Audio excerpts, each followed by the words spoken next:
Ok, như mọi người đã thấy thì Arabella đam nó cũng khá là ổn đúng không ạ? Ờm, Thực ra là cũng chưa chưa ok lắm, tại vì như người thấy 50% đam được gây ra từ con Hydea này. Đấy, và 50% còn lại là từ con Arabella. Đấy, thì nó chỉ có khoảng đâu đấy tầm gần 100k đam thôi, nó chưa quá là wow lắm. Ok, một phần là do death tôi nó chưa build ok lắm. Tóm lại là Arabella nó có thể mạnh hơn nữa nha, có thể mạnh hơn nữa, chỉ là do cách build khác nhau và tem khác nhau thôi. Đấy, nên là việc roi con này là tôi nghĩ khá là ok. Dù gì thì cái ego skill của nó thực sự là khá là wow ấy. Ok, quay trở lại vấn đề nha. Thì sau khi trải nghiệm xong thì cũng chưa trải nghiệm xong nữa, thì tôi thấy con này khá là ok. Lượng đam của nó thì chủ yếu là từ Fetcher và đam thuần, có nghĩa là hai cái gộp lại nha. 50 từ đam nổ Fetcher và 50% từ mấy cái đam này. Kiểu thì nó là đam ấy, 70% đam này. Đấy. Nên là nếu mà build thì mọi người sẽ build thêm DLT nữa thì lượng đam nó sẽ ngon hơn. Đấy.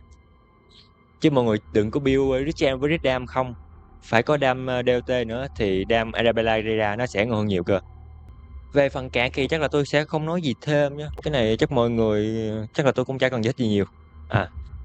Về partner thì tất nhiên là nên rồi Licinia, partner của Arabella đầu tiên vì nó là limited. Đơn giản là vì limited thôi, với lại nó cũng là trấn của Arabella mà đúng không ạ? Những con trước thì mọi người có thể skip, ví dụ như là Hidea này hoặc là Faye, mọi người có thể skip partner được, nhưng mà còn Arabella này tôi nghĩ mọi người nên rồi. Vậy thì nếu mà mọi người không có Licinia thì có thể dùng partner nào ạ? Thì đó là Scarlet. Tôi nghĩ khá là ngon luôn chứ, 15% đam và có thể tích được 2 stack. Đấy, rất là ngon, nhưng mà phải sử dụng hai kẹt liên tiếp của con Arabella nha. Còn nếu mọi người không có Scarlet thì mọi người có thể sử dụng partner 4 sao, đó là Lilian, 10% đam cho kẹt trước một cốt. Ba partner nha, Licinia, Scarlet và Lilian.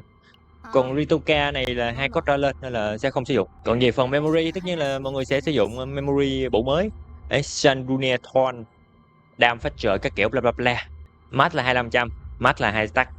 Max 2 stack ở đây là 2 tên nha, max là 2 tên chứ không phải là 50% rít đam. Và khi apply 10 factor thì mọi người sẽ được 15% rít đam cho DLT. Và kèm theo đó là bộ 2 rít đam. Và đây là ghi của tôi nhé, tất nhiên là sẽ có đam overtime ở đây. 3 stack, không nếu được thì nên là 4 cái stack vàng nha, là regen, rít đam, ATK và đam overtime thì nó sẽ ngon hơn nhiều cơ. Còn về manifest ego manifestation, hình như là game đổi đúng ta, hay là tôi nhớ nhầm nhỉ? Thì có nên roi hay không? Nếu mà roi, nãy tôi nghĩ là nếu mà người roi thì nên roi E4. E4 thì sẽ ngon hơn. Cái E2 tôi cảm giác là nó không quá là wow lắm nha. Nó không quá là wow lắm. Khi bắt đầu trận đấu nè, gắn một Fetcher AMB cho cái địch cao nhất, và khi Fetcher kích hoạt không qua ability thì sẽ gắn thêm 3 Fetcher on enemy, 4 là một tên. Kiểu mình không cảm giác gì wow lắm. Tôi không cảm giác gì nha, nhưng mà cái này nếu mọi người lên E2 thì mọi người test thử xem, chứ tôi không lên, tôi mặc định là cứ E0 thôi. Tất nhiên là nếu mà muốn ngon hơn thì cần ROI E6 nếu mà mọi người sim. Potential tất nhiên là sẽ nâng full, không nên full nhá, mọi người bỏ đi cái comment card này và basic. Comment card thì mọi người cũng có thể cân nhắc, nếu mọi người đem mấy cái lá card bên ngoài về thì mọi người có thể nâng cái này lên, còn nếu không thì không nên nâng, tiết kiệm tài nguyên. Và cái tiếp đó là save data.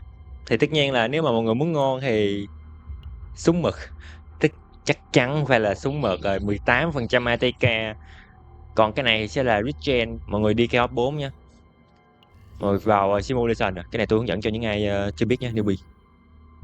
Lộn, mọi người vào phần chaos nhé. Zero system, nếu mọi người farm design kẹt thì mọi người sẽ chọn season 4 luôn. Đây, mọi người sẽ vào codex này, bây giờ tôi sẽ chọn lại này. Đây, mọi người vào chaos 4 là đây, swarm nhé, swarm upper judgment. Mọi người chọn cái này, đây là cái season 4. Đây, sau đây mọi người tạo thôi là xong. Ok, vì nên chọn tier nào ạ? Ông người tôi thấy trên group thì có khá là nhiều câu hỏi về vấn đề này, đó là nên chọn tier mấy để đi farm. Thì theo tôi, nếu mọi người yếu quá thì mọi người sẽ chọn tier thấp, và sau đấy mọi người sẽ dành thời gian đi Sutia đờ vai lên.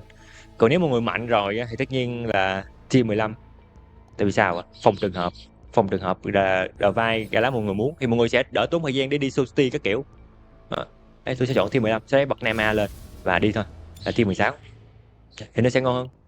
Cái gì mạnh mà mình mạnh mà, đúng không ạ? Nên là cứ tier 16 mà vả thôi. Nếu ra đầu vai thì ngon, còn không ra thì thôi. Cái gì thì có đỡ không mà, đúng không ạ? Đây, cái áo 4 thì mọi người sẽ chọn cây kiếm này, 12% crit dam và cái dương miệng 6% regen là cái giáp nha. Vậy còn cái nhẫn thì mọi người sẽ chọn nào ạ? Cái nhẫn thì mọi người có thể chọn cái này. Đây, Verdant Shackle 12% ATK, 12% defense. Cái nào ngon thì mọi người dùng thôi. Còn không thì súng mực là 18% ATK. Vulnerable cũng được. Nhưng mà bộ deck mọi người là phải có gắn Vulnerable nha, thì cái mặt nạ này nó sẽ phát huy tác dụng của nó cực kỳ ngon. Vậy thì card mùa 4 thì nên chọn cái nào ạ?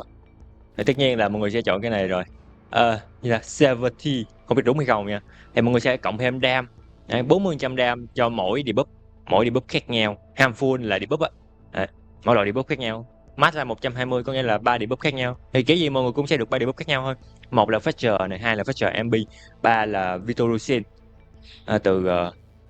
như từ bạc nơi mà. Nói chung là cái gì cũng sẽ được 3 debuff thôi. Nên là cái này nó sẽ rất là ngon. Thì mọi người có thể lên cộng 5 cũng được, lên cộng 5 hoặc là lên cộng 7 luôn. Dù gì lên cộng 7 thì mọi người sẽ được cái này, 5 mà rao, quá tuyệt vời. Cộng 5 thì mọi người sẽ tăng được đam DT 35%. Vì đam DT con này thì nó nổ khá là đau nha. Nổ khá là đau ấy. Lúc đầu thì tôi nghĩ là 40%, đúng rồi, 400, 30 stack là 1200%, 1200%, đúng rồi.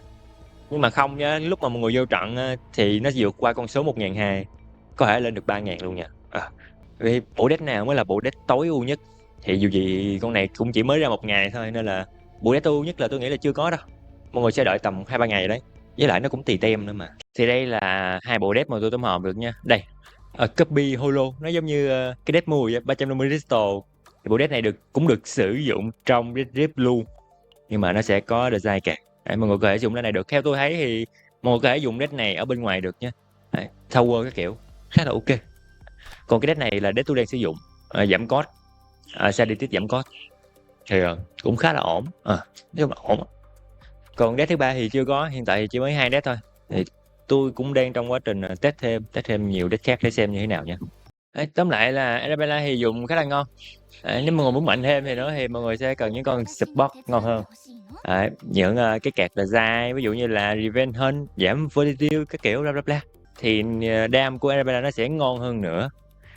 Hiện tại thì tôi đang test thêm những bộ deck khác nếu mà tôi có nhiều thời gian, còn nếu không thì mọi người xem những video của mấy ông nước ngoài nha.